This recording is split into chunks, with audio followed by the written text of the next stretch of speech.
The Costa del Sol is absolutely packed with things to do. The question is, where do you start? Over the last few months, we've been on a mission to find the very best it has to offer. And in this video, we're going to give you our top 10 experiences. From the unique to the laid back to the iconic. All of them deserve a spot on your Costa del Sol itinerary.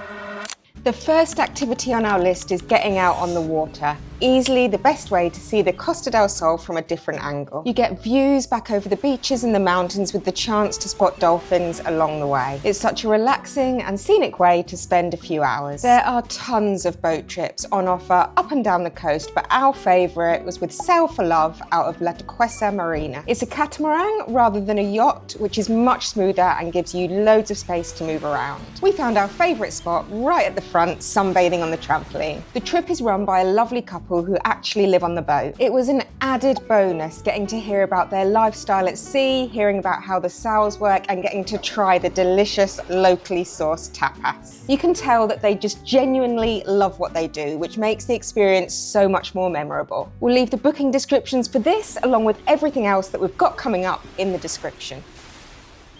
If you want a bit more adventure and you've got a head for heights, then look no further than the Caminito del Rey. Once known as one of Spain's most dangerous walks, it is now completely accessible and safe via a series of iconic walkways and suspended paths. The 7.7-kilometre trail winds through dramatic gorges, turquoise rivers and sheer cliff faces. My favourite bit was the wooden walkway bolted right into the rocks 100 metres above the river. It was at points like this that if you're not good with heights, then it's just best not to look down. We would really recommend booking the guided tour.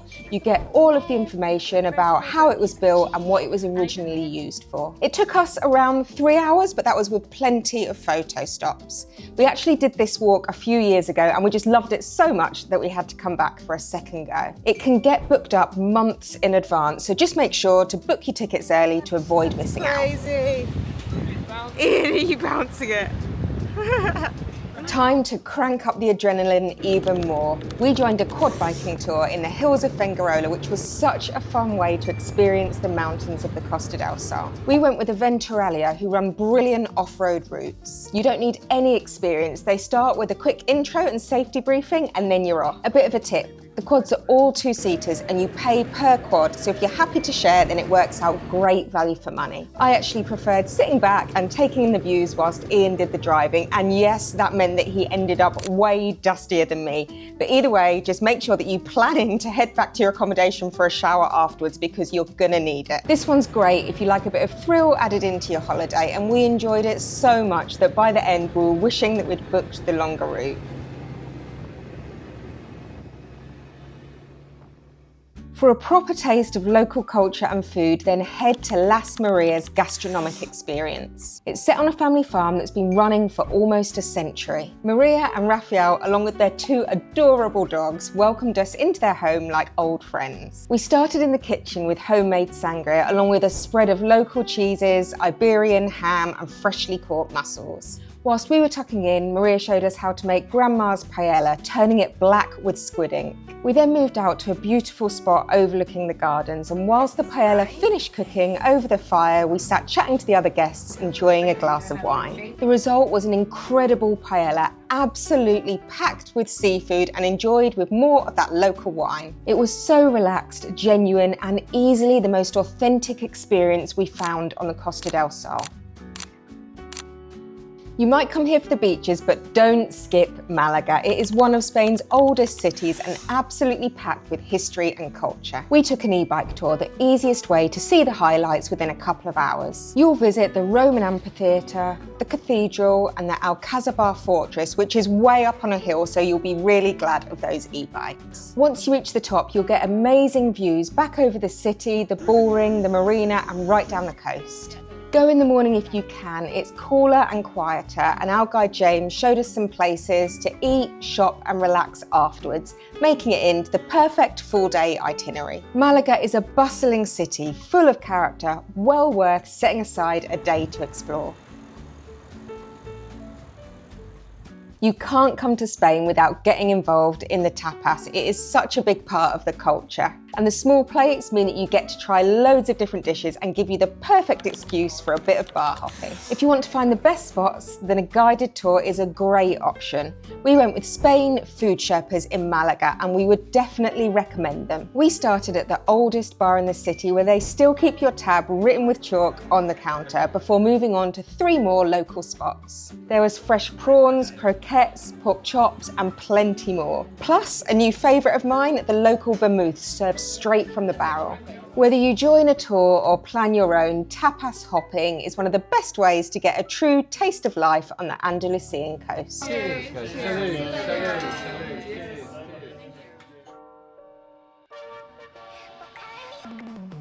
The Golden Mile is Marbella's most famous stretch of coastline, named for the luxury and wealth packed into it rather than the length. One of our favourite things to do is walk along the promenade that connects Marbella's old town with the glamour of Portobanús, where you'll find supercars, designer shops and mega yachts lined up along the marina.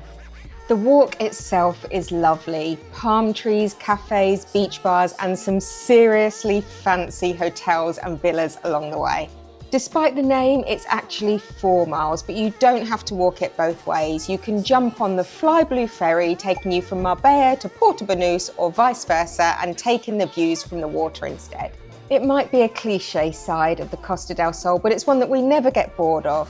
An easy day out that still sums up a lot of what makes this stretch of coastline so iconic.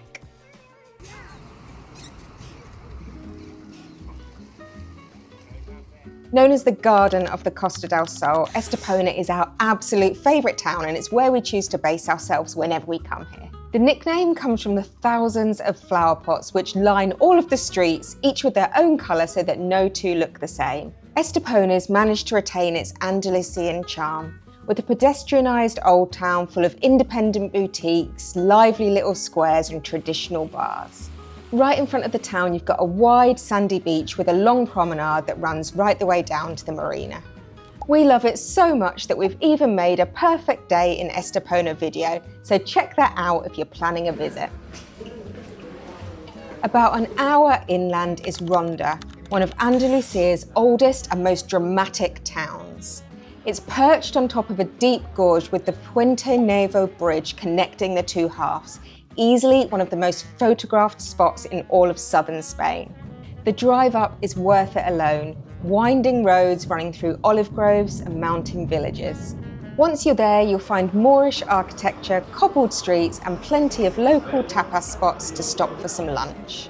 It's a simple day trip from the Costa del Sol and a great way to see the more traditional side of Andalusia. And let's stay inland for this next one, because the Costa del Sol is scattered with whitewashed mountain villages, each with their own character and unique views. We started with Mijas Pueblo, probably the best known of them, perched up above Fuengirola. Even on a cloudy day, it still had spectacular viewpoints, lovely little squares and artisan shops.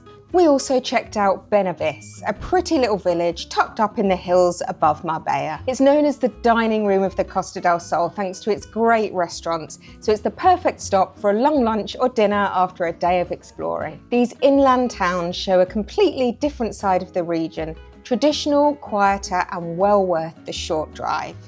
So there you have it. We've had an amazing few months exploring so much of what the Costa del Sol has to offer, and these are simply just our top 10. We really hope that you get to try some of them for yourself and enjoy them as much as we did. Let us know in the comments if you do visit any of these places, or if there is somewhere else that you think we should check out next time. If you found the video helpful, then give it a thumbs up, and don't forget to subscribe to our channel for more travel adventures and tips from here in Spain and beyond. Thank you so much for watching, and we will see you on the next one.